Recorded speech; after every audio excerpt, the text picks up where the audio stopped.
பர்திமேயு சுவிசேஷ ஊழியங்கள் வழங்கும் நற்செய்தி நேரம். தேவ செய்தி பாஸ்டர் ஆர். அகஸ்டின். இந்த நாளில் உங்களோடு பேசி வருகிறேன் உபாகமம் 24:9 இருந்து. அது என்ன?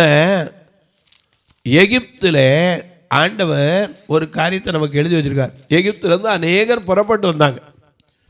அடிமைத்தன வீடாகிய எகிப்தை விட்டு ஒரு நாள் பார்வோன்னு சொன்னால் நீங்கள் எல்லாரும் புறப்பட்டு போங்கப்பா அப்படின்னு சொல்லி மிகுந்த பொருள் உடைமைகளோடு வந்தாங்க. அப்படி வர்ற வழியில் அநேக காரியங்கள் நடந்தது.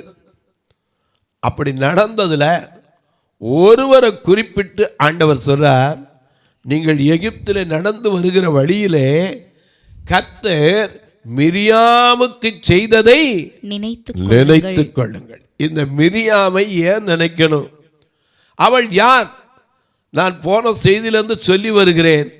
ஆரோனுக்கும் மோசேக்கும் சகோதரி. அது மட்டுமல்ல, இந்த மிரியாம் கரிசனை உள்ளவள். உங்கள் வேதாகமத்தை எங்கே இருந்தாலும் தயவு செய்து தேடி எடுத்து யாத்திரையாகமம் 2ஆம் அதிகாரம் 4வது வசனத்துக்கு திருப்பி கையில் வச்சுக்கிறீங்களா? அப்படி எல்லாரும் திருப்பி வைக்கிற வரைக்கும் பாடுவோமா? அல்லேலூயா.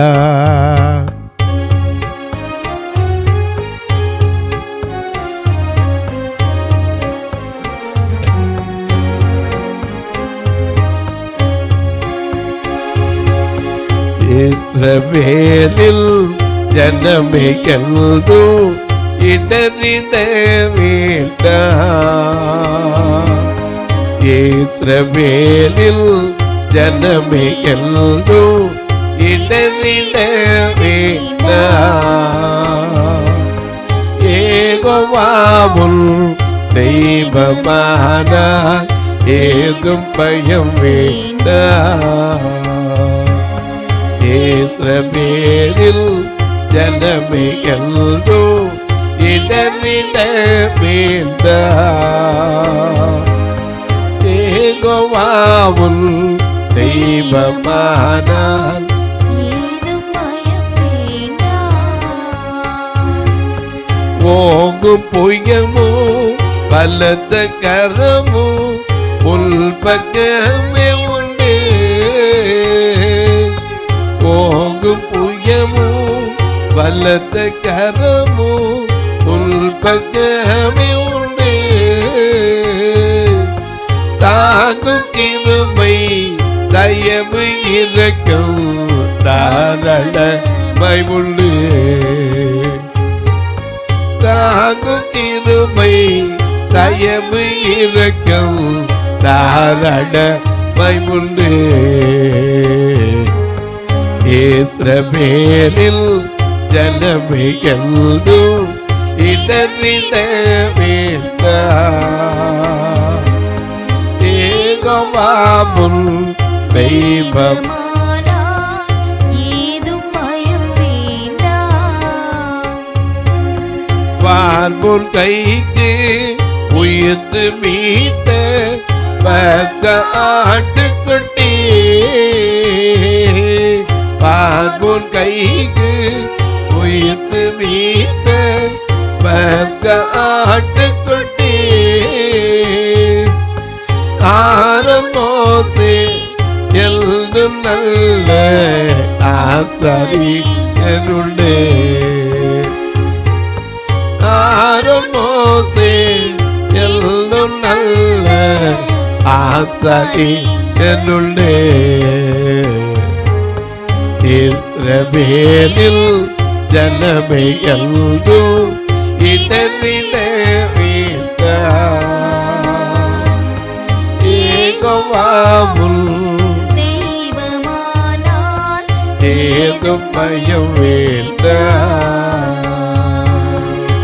எல்லாம் எடுத்திருப்பீங்க. வாசிக்க சொல்லட்டுமா? யாத்திரையாகமம் 2ஆம் அதிகாரம் 4ஆம் வசனம். அதற்கு என்ன சம்பவிக்கும் என்பதை அறியும்படி அதன் தமக்கை தூரத்திலே நின்று கொண்டிருந்தாள். இந்த தமக்கை தான் யாரு? மேரியாம். ஏன்னா இந்த பிள்ளைய ஒளிச்சு வச்சு வளர்க்க முடியல. 3 மாசம் ஒளிச்சு வச்சு பார்த்தாச்சு, அதுக்கு மேல என்ன செய்ய முடியல, வளர்க்க முடியல. இந்த பிள்ளை தான் மோசே. ஆகையினால ஒரு நாணல் பேழையை செஞ்சு அதுக்கு பிசுனும் கீழும் பூசி அந்த பிள்ளையும் வச்சு அந்த நாணல் நதிக்கரை, அந்த நைல் நதிக்கரை ஓரத்தில் நாணலுக்குள்ளே வைத்து விட்டாள். ஆனால் வைத்து விட்ட சகோதரி அந்த பிள்ளைக்கு என்ன சம்பவிக்குது? ஏன்னா ஆத்மா அழிவை குறித்து கரிசனை உள்ளவள். ஏன்னா இன்னைக்கு அநேகருக்கு ஆத்மா அழிஞ்சு போனால் கவலை என்ன செய்யாது, கெழுந்து போனால் போயிட்டு போகுது. நமக்கு என்ன இல்லைங்க, ஆத்மாக்கள் அழியக்கூடாது. அதனால தான் துன்மார்க்கனை பார்த்து துன்மார்க்கத்தில் சாகாமல் இருக்கணும்னா நீ நான் என்ன செய்யணும், அந்த கரிசனையோடு அவனுக்கு என்ன செய்யணும், சொல்லணும், எச்சரித்து. அவன் கேட்காம போனா அது அவன் பாடு.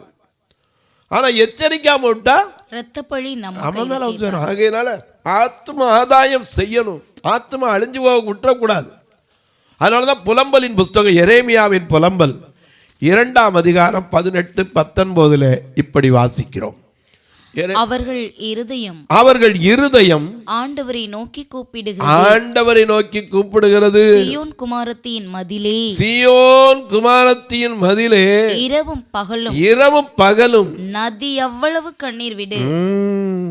எவ்வளவு கண்ணீர் நதி எவ்வளவு. ஏன்னா அவரே சொல்றார், என் தலை தண்ணீரும் என் கண்கள் கண்ணீருமானால் நலமாயிருக்கும். அந்த தீர்க்கதரிசி சொல்றாரு, சீயோன் குமாரத்தியே நீ நதி அளவா என்ன செய்யணும், கண்ணீர் விடு, ஓய்ந்து உட்கார்ந்துராத, கண்ணின் கருப்பு விழி சும்மா இருக்க ஒட்டாதே, எழுந்திரு, ராத்திரியிலே முதற் சாமத்திலே கூப்பிடு, சமூகத்திலே உன் இருதயத்தை தண்ணீரை போல ஊற்று, எல்லா தெருக்களின் முனையிலும் பசியினால் மூர்ச்சித்து போகிற உன் குழந்தைகளின் பிராணனுக்காக உன் கைகளை ஏறெடு.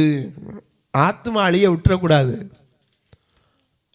ஏன்னா இந்த மிரியாம்கிட்ட நல்ல கேரக்டர் என்ன தெரியுமா, வச்சுட்டு நமக்கு என்னன்னு போகல. சின்ன பொண்ணு தான், ஏன்னா அவருடைய வயசு குறிப்பிடப்படலை. ஆமா, சின்ன பிள்ளை. ஏன்னா மோசே அவன் சகோதரங்கும் போது யார் இவ, யாரு மோசைக்கு என்ன வேணும், அக்கா இல்லையா, அக்காவா தங்கச்சியா, அக்கா. அப்ப அவனுக்கு பிறந்த குழந்தைனா இவன் எவ்வளவு வளர்ந்துருக்க போறா, இவன் இருந்திருக்க போறா 6 வயசு இருக்கும். அந்த விஷயத்துல நமக்கு விட்டாச்சுன்னா சரி அம்மா விட்டு வச்சுட்டு அண்ணா வச்சுட்டு வந்திருப்பா. ஏன்னா வேற யாரும் அந்த ஊழியத்தை செய்ய முடியாது. ஏன் யோகாபாத் போக முடியுமா, போக முடியாது. அமராத் போக முடியுமா, முடியாது. ஏன்னா ராஜாவின் சட்டம், யாரும் ஆண் பிள்ளை என்ன செய்யக்கூடாது, உயிரோட காக்கக்கூடாது. ஆனா இவ போய் கரெக்டா ஆத்துல வச்சுட்டு யாரு வர்றா, அதுக்கு என்ன சம்பவிக்குது, அதுக்காக அப்படியே நின்றுக்கிட்டு இருந்தா. நேரம் போய்கிட்டே இருக்கு. பார்வோனுடைய குமாரத்தி குளிக்க வர்றா. அந்த இடம் வரும்போது அவன் நதிக்கரையில் தாதியரோடு உலாவினான். வாசிங்க 5ஆம் வசனத்தில்.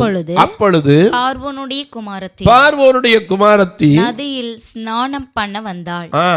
அவளுடைய தாதிகள் நதியோரத்தில் உலாவினார். ராஜகுமாரத்தியாச்சே, குளிக்கும் போது கூட பாடி கார்டு என்ன செய்யணும், கூட இருக்கணும்.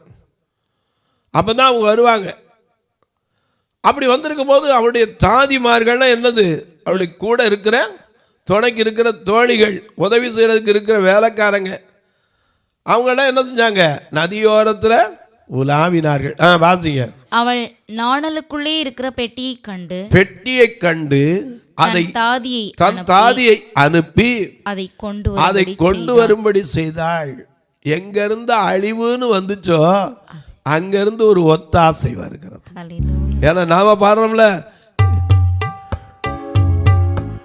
எனக்கொத்தாசை மற்றும் பந்தம் தேனாக கண்களை ஏறெடுப்பே, எனக்கொத்தாசை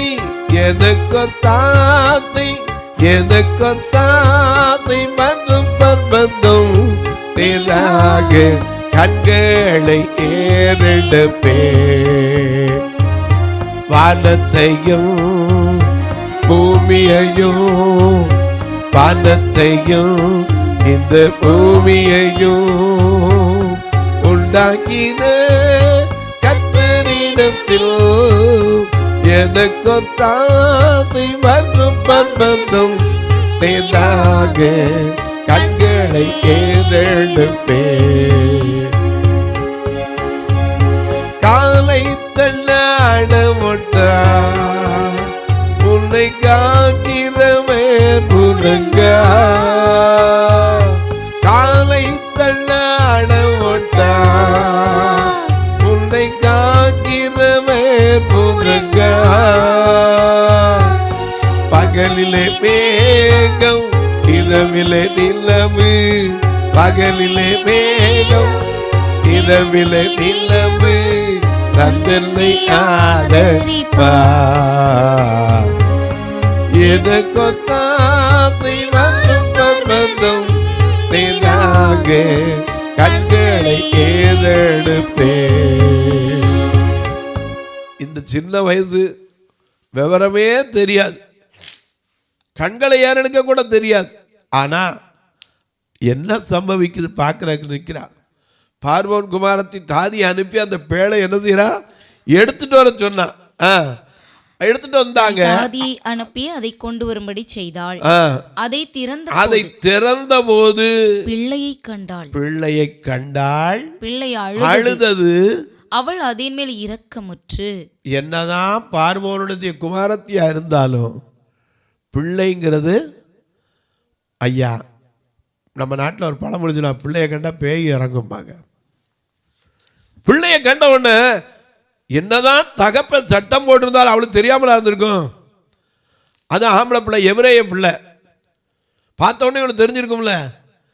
அவனை அவன் மனசுல என்ன ஓடிச்சு தெரியுமா, இது நல்லா அழகா இருக்கு, யாராவது வளர்க்கலாம், வளர்க்குற கால் கடைச்சா வளர்த்தா நல்லா இருக்கும். அந்த இடத்துல மிரியாம் போயிட்டா. டக்குன்னு காத்துக்கிட்டே இருந்தவ வேற யாரும் அங்கே போக முடியாது. ஏன்னா அவன் ஒருத்தி தான் சின்ன பிள்ளை, அதுவும் பொம்பளை பிள்ளை, அதனால போகலாம். மீதி யாரும் போய் அந்த ஊழியத்தை செஞ்சிட முடியாது. அப்படின்னா நீ தான் வச்சியான்னு கேட்டுருவாங்க. இன்னைக்கு ஒன்றை தெரிஞ்சுக்கங்க, நாம செய்ய வேண்டிய ஊழியத்தை நாம தான் என்ன செய்யணும். நாம செய்யாமல் இருந்துட்டு நாளை போய் என்ன செய்யக்கூடாது. ஆத்துமாக்கள் அழிஞ்சு போச்சு. சில நேரம் ஜெபத்தில் கூடும்போது நான் ஃபோன் எடுக்காமல் இருக்கும்போது கூட யோசிக்க மாட்டேன். அதுக்காக தான் 10 மணிக்கு மேலே கூப்பிடுங்கிறேன். ஏன்னா நீங்கள் கூப்பிட்டு நான் எடுக்காமல் போயிட்டா ஒரு ஆஸ்பத்திரிக்கு போவீங்க, ஒரு ஹாஸ்பிட்டலில் போய் டெலிவரிக்காக உட்காந்துருப்பீங்க, ஒரு ஆப்ரேஷனுக்கு போவீங்க. அந்த நேரம் நான் ஃபோன் எடுக்காமல் விட்டுட்டா எவ்வளவு வேதனைக்குரிய காரியம். நான் ஆண்டவர் கணக்கு கொடுக்கணுமே. ஆகையினால தான் சொல்லுவேன், இந்த மிரியாம் சின்ன பிள்ளை தான், ஆனால் சகோதர சிநேகம் உள்ளவள். ஏன்னா வேதம் சொல்லுது, கண்ட சகோதரத்தில் அன்பு கூறாத மனிதன் காணாத தேவனிடத்தில் எப்படி அன்பு கூறுவான். ஏன்னா அழகா சொன்னார் 1 யோவான் 3:17, ஒருவன் இவ்வுலக ஆஸ்தி எல்லாம் உடையவனாய் இருந்தும் தன் சகோதரனுக்கு குறைச்சலுண்டு கண்டு தன் இருதயத்தை அடைத்து கொண்டால் தேவ அன்பு இருக்குமா? வசனத்தினால் அன்பு கூறலாம், நாவினால் அன்பு கூறலாம், ஆனால் கிரியையினால் உண்மையினால் அன்பு கூற வேண்டும். அதான் சகோதர சிநேகம்.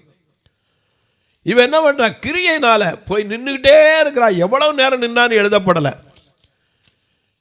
எவ்வளவு நேரம் காத்திருந்தான்னு தெரியல. கரெக்டாக பார்வோனுடைய குமாரத்தி வர்ற வரைக்கும் காத்திருந்து அவன் எடுத்து திறக்கிற வரைக்கும் பேசலாம். அந்த பிள்ளையை திறந்து பார்த்து யாராவது வழக்க கிடைச்சா போதுமே அப்படின்னோடனே உள்ள போயிட்டா. கரெக்டாக போய் என்ன சொன்னா, அவள் அதன் மேல் இரக்கமுற்று இது எபிரேயர் பிள்ளைகளில் ஒன்று என்றாள். சரி. அப்பொழுது அதன் தமக்கை பார்வோனுடைய குமாரத்தியை நோக்கி, உமக்கு இந்த பிள்ளையை வளர்க்கும்படி எபிரேய ஸ்திரீகளில் பால் கொடுக்கிற ஒருத்தி நான் போய் உம்மிடத்தில் அழைத்து கொண்டு வரட்டுமா என்றாள். இவ போய் யாரை கூட்டியாந்தா? அவளுக்கு அம்மாவை தான் போய் கூட்டியாந்தா. அவ அம்மானா மோசைக்கு யாரு? அம்மா. ஆமா, வேதத்திலேயே பாருங்க, தாம் பெத்த பிள்ளைக்கு பால் கொடுக்கறதுக்கு சம்பளம் வாங்கின ஒரு தாய் யாரு? மோசையோட தாய் தான், யோகபேத். எனக்கு கண்பானவர்களே, கரெக்டாக போய் அவளை கூட்டிகிட்டு வந்து அந்த பிள்ளை எனக்காக என்ன செய், வளர்த்துடு. எனக்காக எடுத்துக்கொண்டு போய் அதை எனக்கு வளர்த்துடு, நான் உனக்கு சம்பளம் கொடுக்கிறேன் என்றால். பிள்ளை வளர்க்கறதுக்கு சம்பளம் கொடுத்து அழிக்கிற இடத்துல, அழிக்கிற சிந்தை உள்ள இடத்துல இருந்து சம்பளம் வருது. அதனாலதான் சொல்றாரு, எனக்கு கண்மாருளே இந்த மிரியாமை நினைக்கணும். ஒருவேளை இந்த மிரியாம் மட்டும் வச்சுட்டு போயிருந்தா மோசே கதை என்ன செஞ்சு முடிஞ்சு, அவ்வளவுதான். அந்த கதை முடிஞ்சு போயிருக்கும். அப்படியே தண்ணியோட தண்ணியா என்ன செஞ்சிருக்கும், அரைச்சிட்டு போயிருக்கும். அணை கடந்த வெள்ளம் அழுதாலும் வராது. தண்ணீர் போன பிறகு என்ன பிரயோஜனம்? இவ எடுத்துக்கொண்டு கரெக்டாக அந்த இடத்துல நின்று எத்தனை தடவை அந்த பெட்டி இப்படி நகண்டா கூட போய் சரி பண்ணாலும் அதெல்லாம் எழுதப்படலை. காத்திருந்தா கரெக்டாக பார்வோனுடைய குமாரத்தை இதை வளர்க்குறதுக்கு யாராவது தேவையா, நான் போய் ஒரு பெண்ணை கூட்டிகிட்டு வரட்டா, போய் அம்மாட்ட சொல்லியிருப்பா, அம்மா நான் நினைக்கிறேன் அம்மா தம்பியை கொண்டு வச்சம்மா, அந்த நாணல் பெட்டி பார்வோனுடைய குமாரத்துக்கு ஆயிடுச்சு, ஐயோ பிள்ளைய கொண்டுருவாங்களே. இல்லை, அவங்க வளர்க்குறதுக்கு ஒரு பெண்ணுக்கு வேணுங்கிறாங்க, நான் வேற பெண்ணை கூடனா, நீ வாம்மா கூட்டிகிட்டு போனா. அவள் அவளுக்காக என்ன செய்தாள், வளர்த்தாள். கரெக்டாக இவன் மோசே எங்கேருந்து எடுக்கப்பட்டான், ஜலத்தில். அதனாலதான் அவனுக்கு பேர் என்னது, மோசே. இன்னைக்கு அநேகர் ஜலத்துல தான் ஞானஸ்நானம் எடுக்கிறோம். ஜலத்தினாலும் ஆவியினாலும் பிறவாவிட்டால் தேவனுடைய ராஜ்யத்தை காண மாட்டா. இது வேதத்தின் ரகசியம். அந்த ஜலத்தினால பிறந்தவங்க அவங்கள கரெக்டா எங்க கொண்டு சேர்க்கணும், தாய் வீட்டுக்கு. எதுக்கு தாய் வீடுனா என்னது, சபைக்கு. ஏன்னா உன்னத பாட்டில் வாசிக்கிறோம், ராக்காலத்தில் என் நேசரை படுக்கையில தேடினேன் அவரை காணவில்லை. 3ஆம் அதிகாரம் மிக அழகா எழுதி வச்சிருக்காரு பாருங்க. உன்னத பாட்டு 3ஆம் அதிகாரம் 1 வசனத்துல இருந்து பாருங்க. ராக்காலங்களிலே என் படுக்கையிலே என் ஆத்தும நேசரை தேடினேன், தேடியும் நான் அவரை காணவில்லை. நான் எழுந்து நகரத்தின் வீதிகளிலும் தெருக்களிலும் தெரிந்து என் ஆத்தும நேசரை தேடுவேன் என்றேன், தேடியும் நான் அவரை காணவில்லை. நகரத்திலே திரிகிற காவலாளர் என்னை கண்டார்கள். என் ஆத்தும நேசரை கண்டீர்களா என்று அவர்களை கேட்டேன். நான் அவர்களை விட்டு கொஞ்ச தூரம் கடந்து போன உடனே என் ஆத்தும நேசரை கண்டேன். அவரை நான் என் தாயின் வீட்டிலும் என்னை பெற்றவளின் அறையிலும் கொண்டு வந்து விடுமட்டும் விடாமல் பற்றிக் கொண்டேன். உன்னத பாட்டு 8ஆம் அதிகாரம் 2ஆம் வசனத்தையும் பாருங்க. நான் உம்மை கூட்டிக் கொண்டு என் தாயின் வீட்டுக்கு அழைத்து கொண்டு போவேன். நீர் என்னை போதிப்பி கந்தவர்க்கமிட்டு திராட்சரசத்தையும் மாதுளம் பழரசத்தையும் உமக்கு குடிக்க கொடுப்பேன். எங்க தாய் வீட்டுல வந்தா தான் எல்லா ஆசீர்வாதமும் கரெக்டா எங்க கொண்டு சேர்க்கணுமோ அங்கே கொண்டு என்ன செஞ்சா சேர்த்தா. இந்த மிரியாமை அதனால தான் ஆண்டவர் சொல்றாரு, நினைத்து கொள்ளுங்கள். 6 வயசு 5 வயசு இருக்கும், நாம செஞ்சிருப்போமா? நிச்சயமா நமக்கு அந்த விவரமே தெரிஞ்சிருக்காது. ஏன்னா தம்பியை கொல்ல போறப்பா கொண்டு வையின உடனே அந்த சகோதர சிநேகம் அவளுக்குள்ள பற்றி எரிஞ்சதே. அந்த பிள்ளையை விட்டுட்டு வந்தாளா? இன்னைக்கும் சொல்றேன், அழிந்து போகிற ஆத்துமாக்களை குறித்து நமக்கு கவலை இருக்கா? நாம பாடுறோம், என்ன பாடுறோம்? ஆத்துமமே என் முழு உள்ளமே உன் ஆண்டவரை தொழுதேத்து என் நாள்வரை அன்புவை தாதலித்த உன் ஆண்டவரை தொழுதேத்து போற்றிடும் பாதோ கூதல தொள்ளோ சற்றுதற்கரிய போற்றிடும் பாதோ கூதல தொள்ளோ சற்றுதற்கரிய தன்மை உள்ள ஆத்துமமே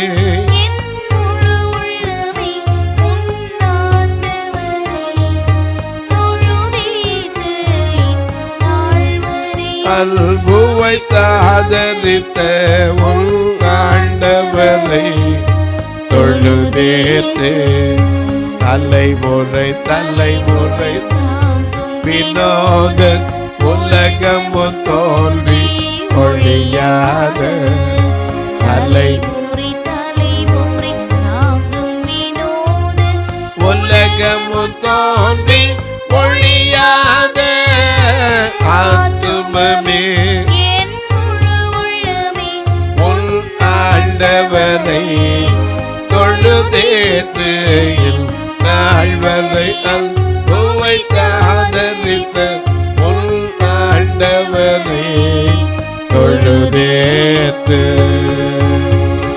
எனக்கு அன்பார்களே, ஆத்மா அறிவில்லாமல் இருப்பது நல்லதல்ல.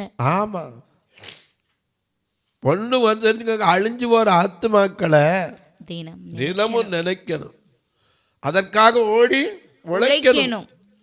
இந்த மிரியாம் ஓட தெரியாது, சின்ன வயசு, ஆனா எவ்வளவு நேரம் காத்து இருந்திருப்பா. கரெக்டா அந்த ஞானம் பாருங்க. ஒரு பெண்ணை கூட்டிட்டு வானோட வேற பொண்ணை அக்காவையா மற்றவங்களே போய் கூப்பிடல, யாரை போய் கூப்பிட்டா? தன்னுடைய தாயவே கூப்பிட்டா. கரெக்டாக அதை எங்கே கொண்டு சேர்க்கணுமோ அங்கே சேர்த்து. அன்னைக்கு ஞானஸ்தானம் கொடுப்பாங்க, அதுக்கப்புறம் அவங்கள ஃபாலோ பண்ணவே மாட்டாங்க. ஆனால் அவங்க என்ன சொல்லுவாங்க தெரியுமா? ரோமர் 16:16 வாசிக்கிறோம். அவங்க என்ன சொல்லுவாங்க? எப்போ போனீங்கன்னாலும் இந்த வார்த்தையை நீங்கள் கேட்கலாம். ரோமர் 16:16 மிக அழகாக எழுதி வச்சிருக்கார் பவுல். ஒருவரை ஒருவர் பரிசுத்த முத்தத்தோடு வாழ்த்துங்கள். அப்பாடே அப்பா, பரிசுத்த முத்தத்தோடு வாழ்த்துங்கள் கிறிஸ்துவின் சபையார். அப்ப மற்றவங்கள எந்த சபையார்? மற்றவங்கள எந்த சபையார்? கிறிஸ்துவின் சபையார் உங்களை. எல்லாரும் கிறிஸ்துவின் சபை தான். ஏன்னா நம்ம அதனாலதான் பாடுறோம், கிறிஸ்துவுக்குள் வாழும் எனக்கு எப்போதும் வெற்றி உண்டு. என்னென்ன துன்பம் வந்தாலும் கலங்க மாட்டேன், யார் என்ன சொன்னாலும் சோர்ந்து போக மாட்டேன், ஏன்னா கிறிஸ்துவுக்குள் வாழ்கிறேன். ஆனால் இவங்க சொல்லிக்கிறாங்க நாங்கள் கிறிஸ்துவின் சபை. அப்புறம் மற்றது என்ன சபை? எனக்கு விளங்கல இதெல்லாம். எனக்கு கண்மானுடைய ஞானஸ்தானம் கொடுக்கறது தப்பே கிடையாது. ஆனால் யாரையும் கட்டாயப்படுத்தி என்ன செய்யக்கூடாது? கொடுக்கக்கூடாது. அதே சமயத்தில் கொடுத்தா அவங்கள என்ன செய்யணும்? ஃபாலோ பண்ணணும். எப்படி இருக்காங்க அவங்கள சபையிலையாவது என்ன செய்யணும்? நம்ம அப்படி போகிறவங்களா இருந்தால் கொண்டு ஒப்படைச்சிடணும். தினகரன் அதனால தான் சொன்னார், நான் கிறிஸ்துவ அண்டைக்கு இழுத்துட்டு வருவேன், நீங்கள் அவங்கள என்ன செய்யணும்?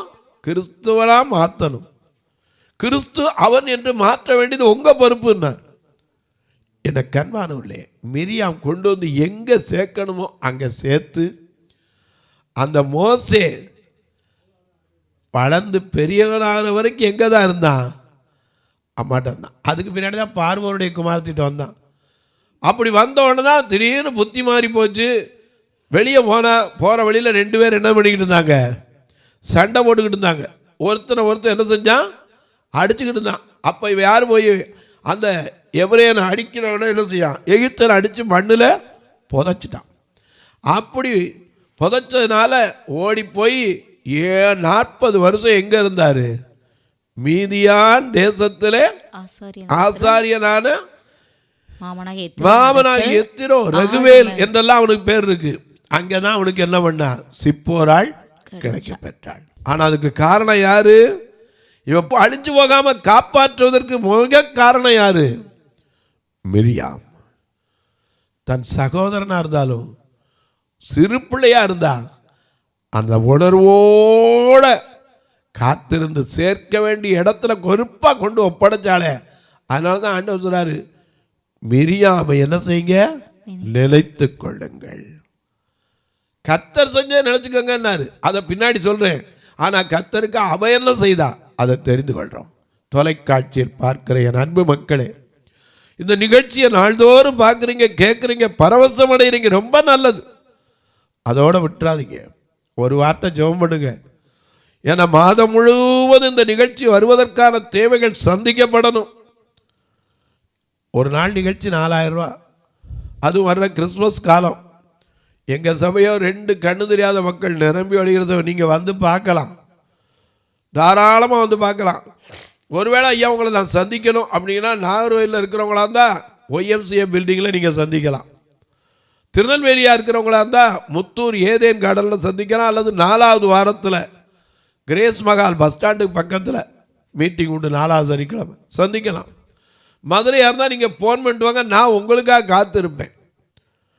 அது மட்டுமல்ல ஐயா, கர்த்தர் உங்களை ஏவினால் உணவு கொடுக்க உதவலாம், உடை கொடுக்க உதவலாம், ஊன்றுகோலுக்கு உதவலாம், ஃபியூனரல் காரியங்களுக்கு உதவலாம். ஏன்னா பார்வையற்றோர் மரித்தா கூட சொந்தக்காரன் வரமாட்டான். ஒருவேளை நீங்கள் கேட்கலாம், உதவி செய்யலாம், கட்டுமான பணி கூட நாங்கள் அதுக்கு பில்லு வைக்கணுமே பிரதர். இங்கே ஒரு நம்பர் வந்துக்கிட்டே இருக்கும் உங்களுக்கு ஸ்க்ரோலிங்கில், 8438852500. இதில் அடித்து பார்த்தீங்கன்னா உங்களுக்கே தெரியும், பர்த்திமேயு பார்வையற்றோர் சேரிட்டபிள் ட்ரஸ்ட்டிலே வரும். ஒருவேளை காஸ்பல் மினிஸ்ட்ரின்னு தான் நாங்கள் உதவணும் அப்படின்னீங்கன்னா அதுக்கு என்கிட்ட கேளுங்க, அதுக்கும் இருக்குது தர்றேன். நீங்கள் என்னோட தொடர்பு கொள்ளும்போது கேட்டால் அது உங்களுக்கு தாராளமாக கொடுப்பேன். உங்கள் ஜெபக்காரி எது இருந்தாலும் சரி, காலை 10 மணிக்கு மேலே சொல்லலாம்.